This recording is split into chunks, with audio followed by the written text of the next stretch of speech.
With 45 games left in the 2023 MLB season, we have a very important question to answer. Who is going to be the NL MVP? Because we all kind of know it's going to be Shohei Ohtani over in the American League. That's kind of a given. You know, he's pitching great, he's hitting great, he's doing everything. But in the National League, it's a bit muddy. So what I have here, I have 4 candidates who I think could be the NL MVP, and I didn't write their names. All I have is the stats. So, because I feel like sometimes people just look at the names and not really the numbers behind the name that those athletes are putting up. So I just have all the stats here, and at the end I will reveal which person is which. I mean, you can kind of tell because it's going to be like stolen base numbers or the home run numbers, but there's other numbers outside of that. So I'm just here to present the numbers, and you come to your own conclusion of who you think the NL MVP going to be. So like I said, we have 4 candidates here. So we're going to start with games played, okay? So one of these guys played 111 games. The other 3 played all 117 so far.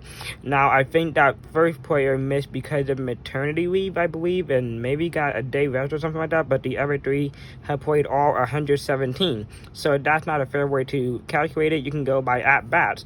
The first guy I have here has 435 at-bats on the season. The second guy is 443. 466 for the third guy, and 469 for the last guy. For runs, because you know, not only is it good to get on base, but if you are quick and speedy and you're able to be driven in by your teammates, that's good as well. The first 2 guys have 94 runs apiece, with the middle guy having 111 runs scored and 107 for the last guy. For hits, this is total hits. You have 125 by guy 1. Candidate B is 121 hits on the season. And then the last 2 are tied at 158 apiece. For home run, you know, the long ball, because Chick did the long ball. First guy has 31 home run. The second guy has 43. 23 for the third guy. And the last one has 26.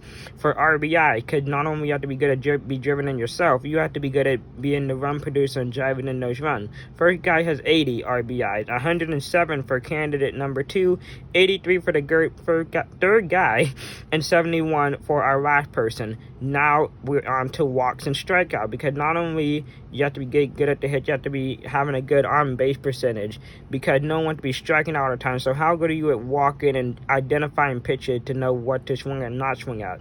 First guy has 69 walks on the season, 77 to guy number 2, 55 for the third contestant, and 63 for the last one. For strikeouts, you have 83 for guy number 1, 131 strikeouts for the second guy, 89 strikeouts for the third guy, and 67 strikeouts. That is minuscule. That's so small. For stolen bases, contestant 1 has 8 stolen bases, 1 stolen base for the second guy, 16 stolen bases for the third guy, and 55 for our last guy. For batting average, 287 for guy 1, 273, followed by a 339 batting average, ridiculous, and 337, not far behind. We go to on base percentage. So this is 388. You have 382 in second, 417 for the third guy, and a .421 on base percentage for that last guy. That's ridiculous. For slugging percentage, we have a 621. Wait, did I skip a number? I forgot. Yeah, I did skip a number. Guy number 1 has a 579 slugging percentage, 621 for the second guy, 588 for the third guy, and 574 for the last guy. And then we go to OPS. This is your on base plus slugging percentage. This is what everyone looks at. 967 for guy number 1, 1.003 for guy number 2, 1.005 is third, and we have a 995 OPS for this last guy. And then we go to WAR, and I have 2 different WAR numbers here because Fangraphs and Baseball Reference does it differently. So first guy is a 6.7 or 5.6 wins above replacement. This is how valuable you are to your team. Second guy has a 5.1 or 5.0, so really similar. Next guy 5.9 or 5.3. Last guy 7.9 or a 5.9. That's a difference of 2 wins. I don't know how it comes up to that differently. So those are your 4 candidates that I think are going to be in the NL MVP finalists. And if you could not tell, now I'll reveal the names. First guy with Mookie Betts, second guy with Matt Olson, third guy Freddie Freeman, fourth guy Ronald Acuna Jr. I'm going with Freddie Freeman for the numbers. He's either first or second in all those stats I just listed, and he might not have the home run numbers, right? But he has 42 doubles. Okay, that's freaking ridiculous.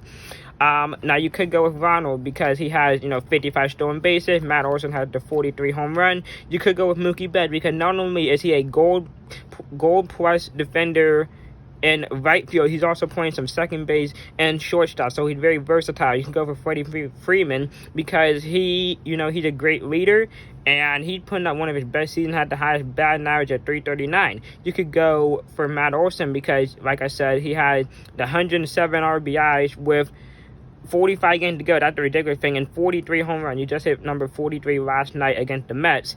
But also, he's the one driving in Ronald Acuna Jr., who's getting on base and causing manic on the base path with all his stolen bases. So you could pick any of these four competitors. Also, shout out Sean Murphy. He'd probably be fifth in this, but he's not very close. But I'm going with Freddie Freeman for my pick. So who do you think, after being presented with all the numbers and stats, who is the NL MVP?